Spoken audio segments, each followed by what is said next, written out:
Well, I haven't seen any of these movies, and some of them I've never even heard of until I looked up who the nominees are. But tell me, who is your best picture? And that's the movie I'm going to watch this weekend. Okay. Whew.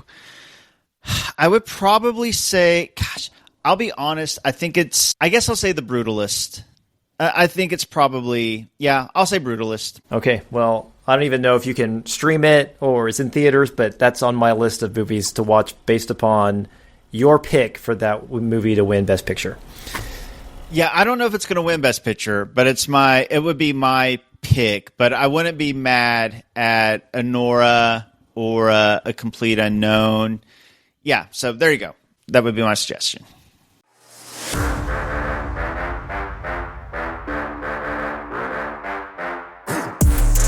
Welcome back to the Daily Thunder podcast. I'm John Napier, publisher of Daily Thunder, and I'll be your host today.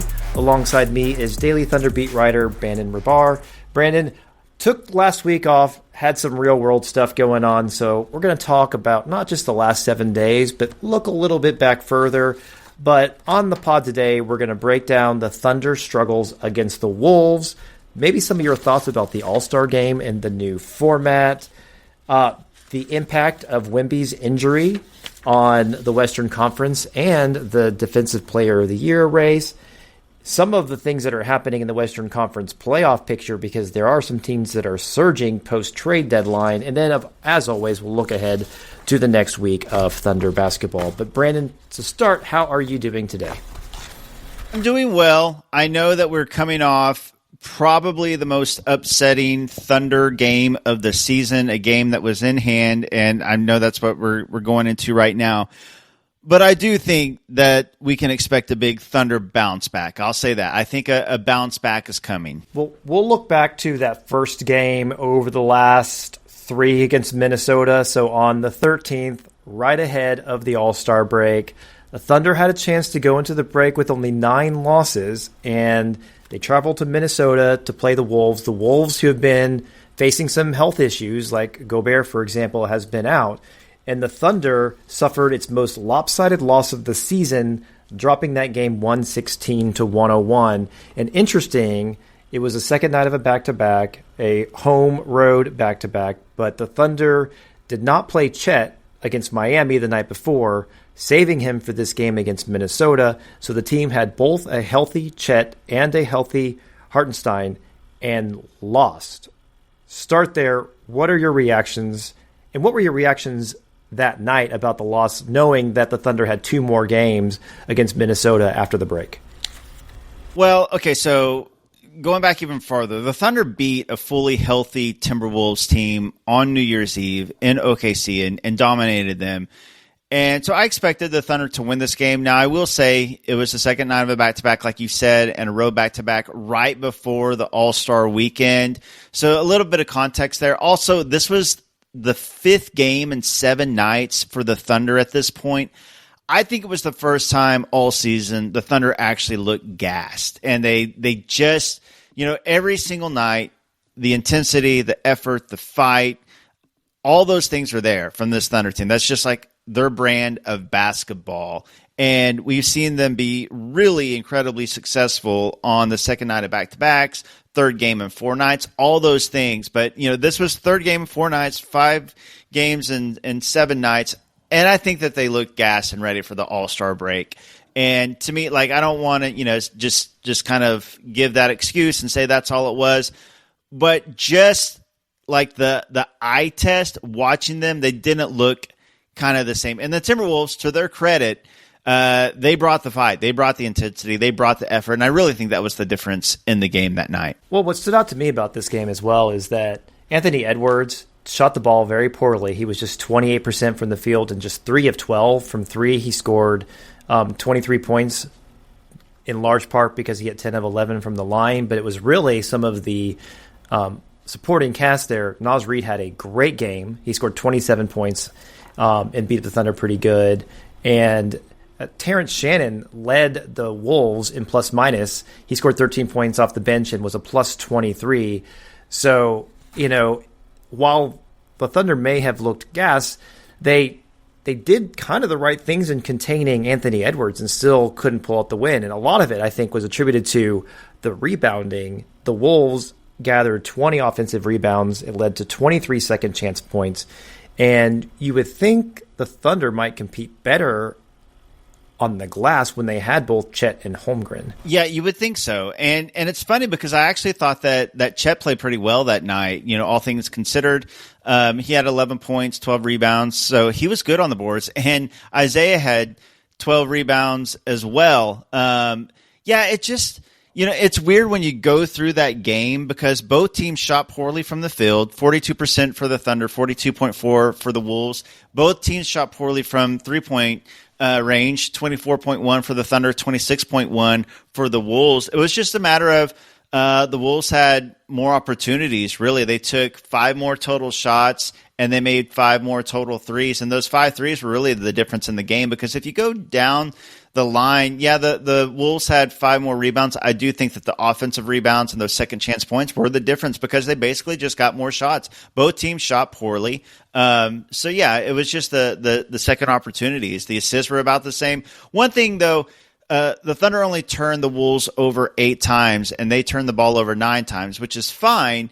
But they typically turn the team over much, much more than just 8 times, and there's usually a huge difference. They only had 4 steals on the night, the Thunder do, and that's where they get a lot of their offense. I think that was a big difference in the game as well. They didn't turn the ball over as much as they usually do defensively. Yeah, and I think maybe one thing that has me a little bit concerned watching this game is the Thunder got behind pretty big in that second quarter, and as the team does, they made a really big run. They got back into the game. They tied the game in the third quarter, but the Wolves executed much better down the stretch. And in the playoffs, as you start to look ahead of these kinds of matchups and these kinds of environments, execution is going to be the difference in a lot of those games. And to me, it felt like the Thunder were out executed because they weren't forcing the turnovers that they typically do. It's not like the Thunder were turning the ball over, but the Wolves were able to just make the winning plays and extend out the lead while the Thunder couldn't counter. For sure. It's just that, there's been so few games where that's been the case. And maybe this is a case of there just hasn't been very many close games for the Thunder to practice executing down the stretch and being in those, clutch environments. But we've seen historically over the past few years that SGA has been, one of the better clutch performers in the league. So I still trust SGA in those moments. And we've seen J-Dub take over fourth quarters in the past. There just hasn't been a lot this season. So in like a, 1 game sample size, like I said, 5th game and 7 nights where the game did come down to kind of the final quarter, where I think that's where, tired legs and ready for the All-Star break. I'm just going to kind of, for this one time at least, say that's what it was, just because this was kind of out of the ordinary for the Thunder. Okay, so you're going to write this one off more or less, and then going into that next meeting after the break, so on February 23rd, you kind of looked right. Like the Thunder started out really hot. They had control of that game in the second quarter. They had a 19-point lead, and then the wheels came off. Maybe as a preview of what happened earlier this week, they built that big lead. Minnesota stormed back and took a 5-point lead into the half, despite that 19-point second quarter lead. And then Oklahoma City did respond. They did kind of make those winning plays and execute to win the game. So if we just stop there, I guess you could say that you're right, that, hey, some things didn't go right before the break. Maybe they were a little gassed. Maybe the execution was just a little bit off because the focus wasn't there. And the Thunder played the way they would expect to play. They executed down the stretch against the Wolves, and they won the next one. Do you agree with that? Yeah. And they did, especially, I thought there was a lot of similarities in these 2 games that we're about to talk about, like this one and the obviously the bad loss. But in the fourth quarter, the Wolves kept trapping Shea and doubling Shea, and he kept making the right read. And the difference truly was the role players and the other guys hit their shots in this game that the Thunder won. And in the game that the Thunder lost, those guys didn't hit any shots. Obviously things went really, really cold. But yeah, in this game in particular, I thought the guys hitting shots late was big. Like Aaron Wiggins, once again, was great.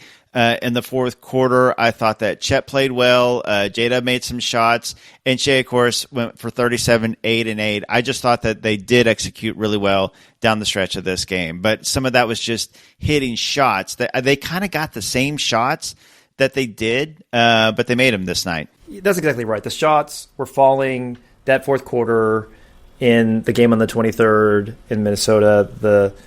I'm sorry, that was one in Minnesota. So they were 7 of 11 from 3, the Thunder were, while the Wolves were 5 of 13, which is still solid shooting, but that was the difference. The shots were falling, and it made the team look really, really good to extend that lead back up and get kind of a nice comeback win despite blowing that early lead. So let's go ahead and move to the following game against the Wolves. And that was on Monday night. This one was at home. Now, the Thunder elected to rest Chet in this one. Did that give you any pause heading into the game? Obviously, the team going into this game, the Thunder were 19-0 at home when Chet and or Hartenstein play a game. Like, so when those guys play a game in Oklahoma City, the Thunder were 19-0. So this is still a really good Timberwolves team. Both teams were playing on the second night of the back-to-back. The Timberwolves actually arrived in Oklahoma City quite a bit earlier than the Thunder did the night before. So I don't know how much of an advantage, the whole back-to-back thing made for either team. Obviously, the Thunder being at home. I still thought the Thunder would win because Hartenstein was playing. Even without Chet, we've seen this team be really, really good, dominant all season long without Chet. But that said, they're implementing Chet. He's looked really good, honestly.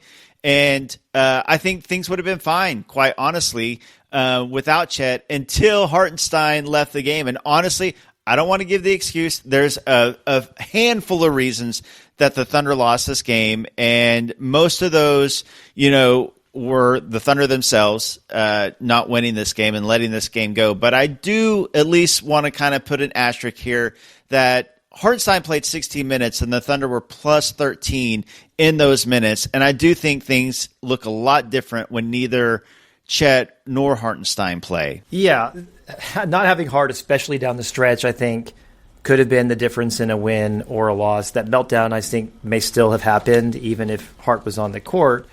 But I was a little surprised that Chet didn't play because I was hoping that they would start to ramp him back up and that they would have saved Chet for the home game and not played him on the road game. Do you have any insight? Like, is the goal on these back-to-backs to rest Chet but to play him on the front end but not the back end?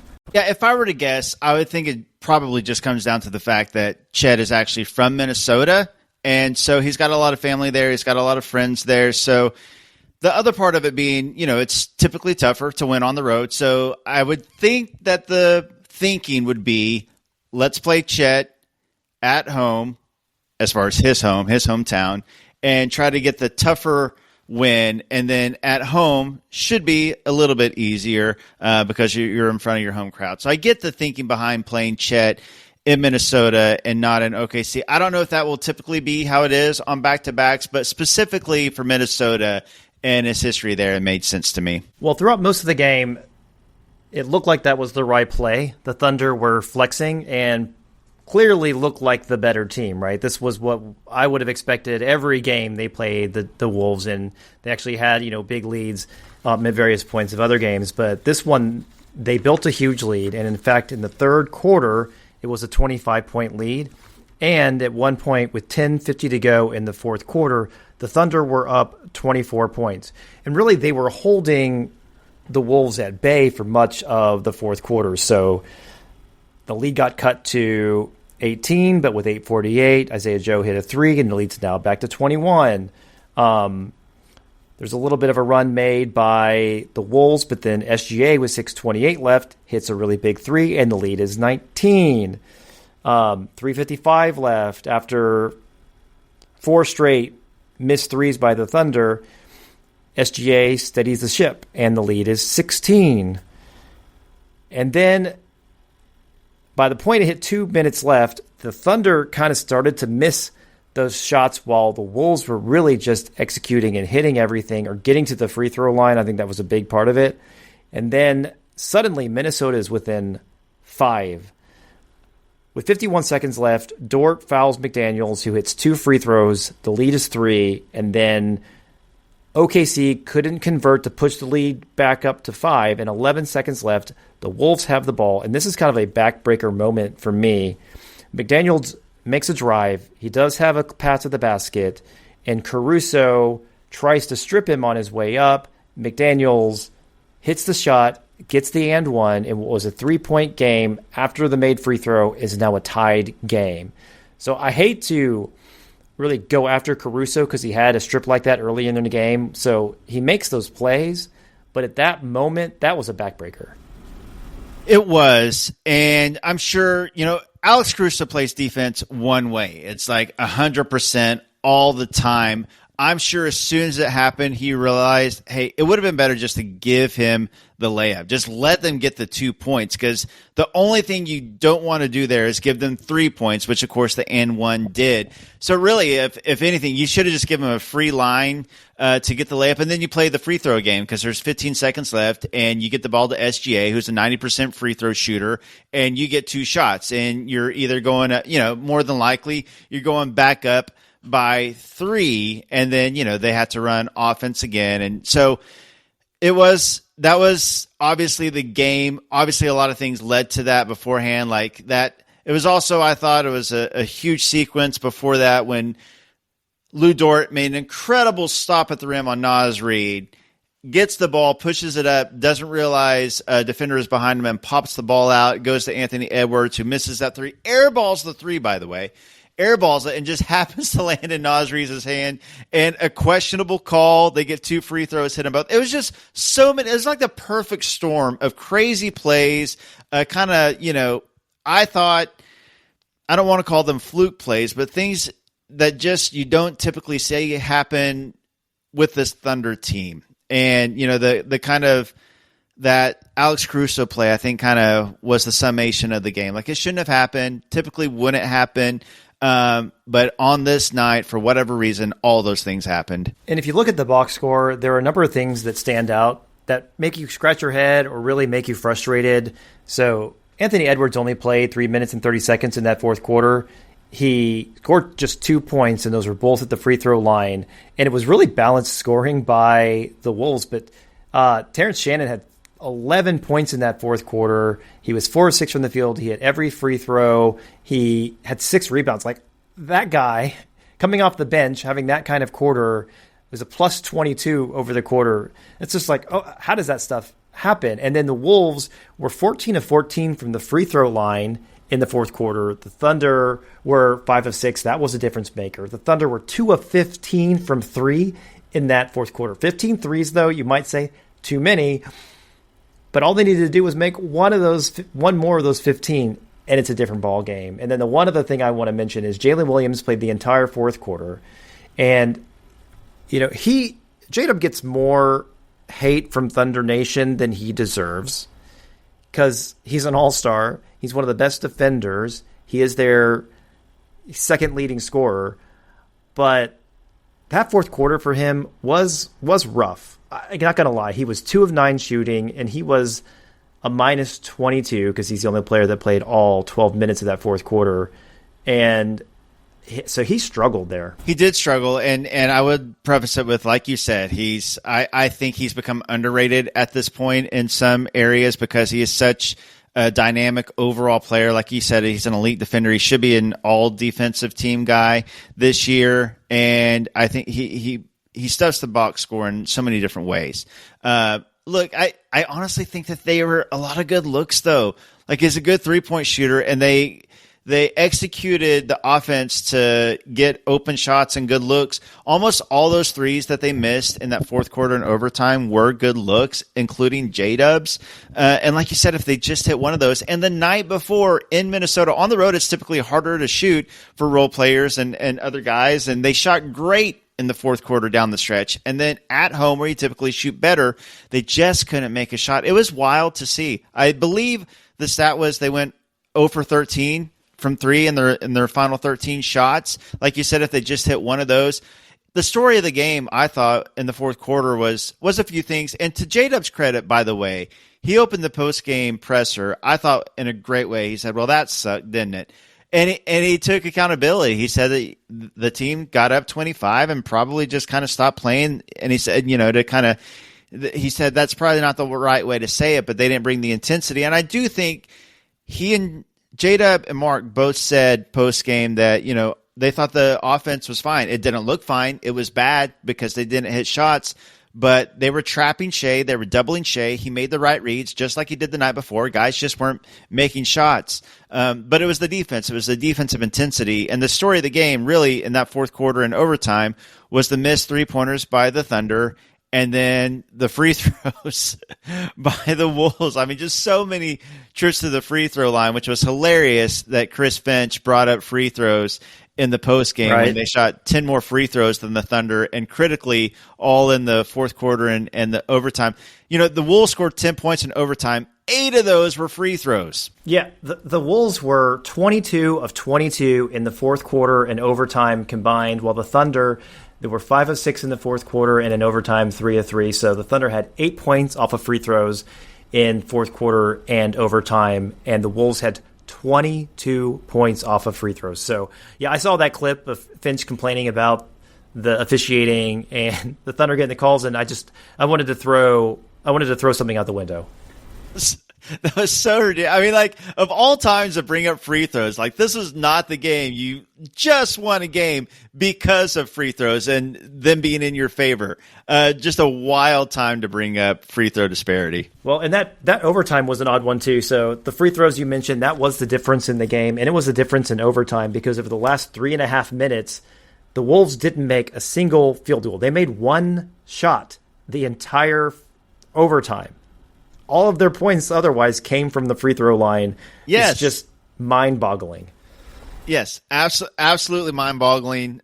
Look, I know that, the Thunder lose this game and they tie the season series at 2-2, and I understand the concern if the Thunder were somehow to match up with the Wolves in the playoffs. I still think the Thunder are a better team, and I realize the Wolves didn't have Gobert or Julius Randle or Dante DiVincenzo, and those are all good players, but this team is different if those guys do play. Like Julius Randle and Gobert, if they play, like, you're actually taking shots away from Terrence Shannon, Nickeil Alexander-Walker, and Naz Reid, who were really the primary, and Jaden McDaniels, and those guys were kind of the primary guys that scored against the Thunder.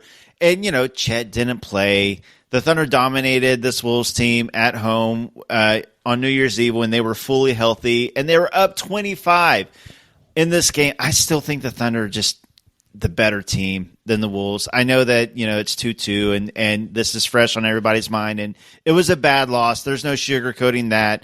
It was just kind of the perfect storm of so many things going the wrong way for the Thunder. And I think that if this was a 7-game series, I would still, I would safely predict the Thunder to win that series. Well, I want to ask one more question because the Thunder have now lost, I think, 5 games against teams who, especially in the fourth quarter, are committed to trapping SGA and forcing other players to make plays. So the Mavs beat the Thunder with that strategy. The Mavs really went with that strategy hard in the playoffs last year, and it was successful. And the Wolves really committed to that strategy. SGA took was it 2 or 3 shots in the fourth quarter, and was taken out of the game.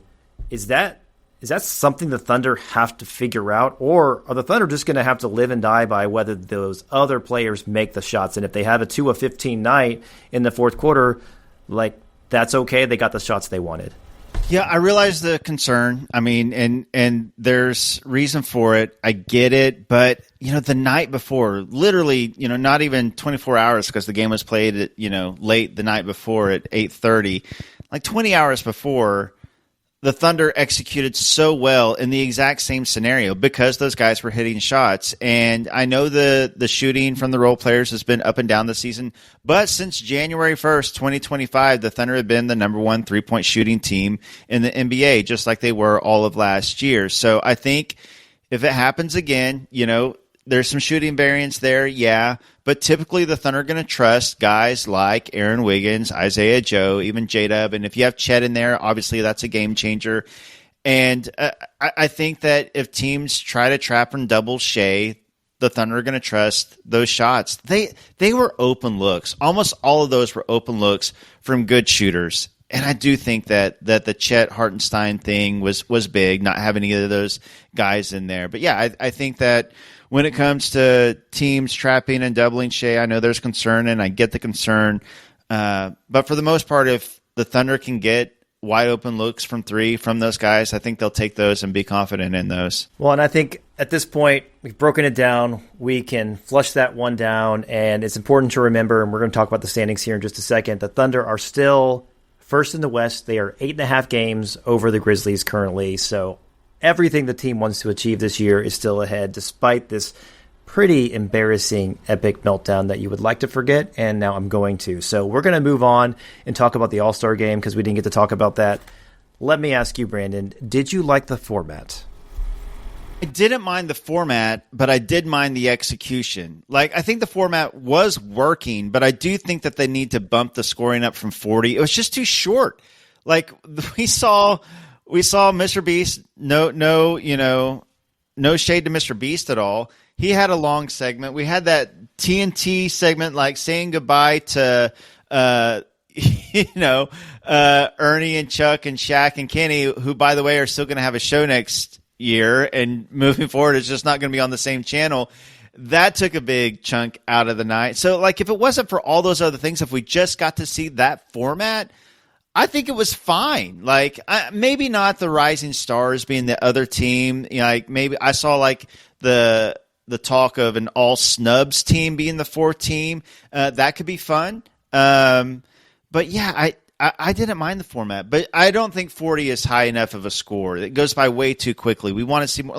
J-Dub gets to play one game, and it's 240, and you got to play other guys. So he just didn't get very much playing time, and it wasn't just J-Dub.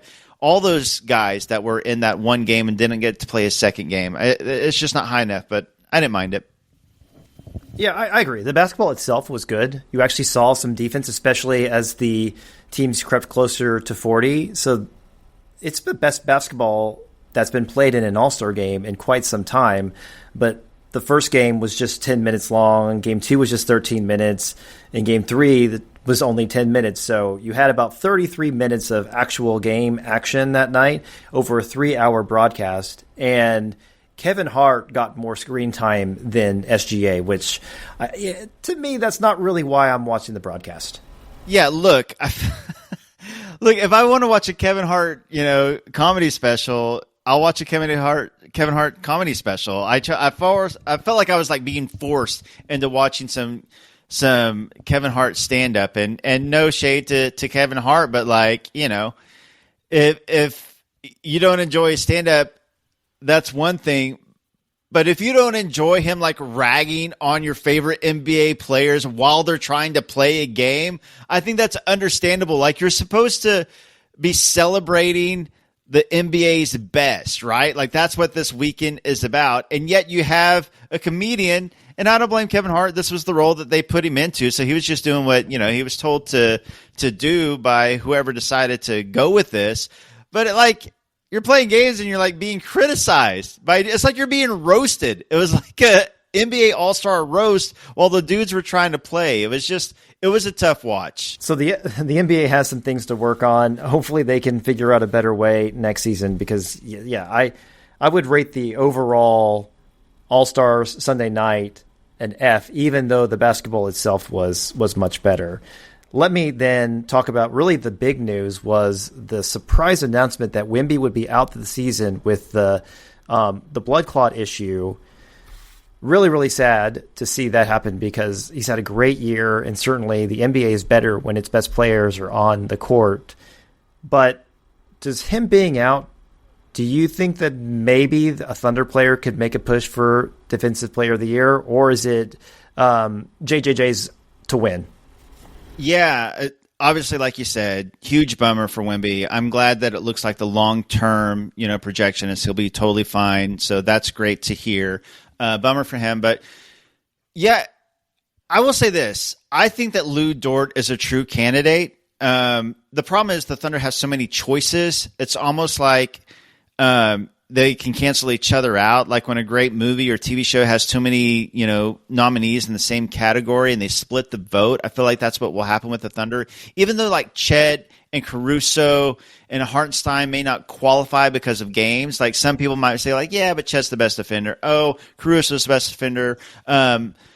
And then you got Jada, who's been great, might take some votes. Shea, because he's the big star, might get some votes. But I do think that Lou Dort is a true candidate and maybe can make a late push if the narrative becomes, hey, this is a dominant, historic defense, and they should have a rep win Defensive Player of the Year. And if the Grizzlies were to tumble in the standings and you may see a pivot there. I think what happens in these last, 20 or so games could make a big difference, and maybe Dort could position himself to where he could win it.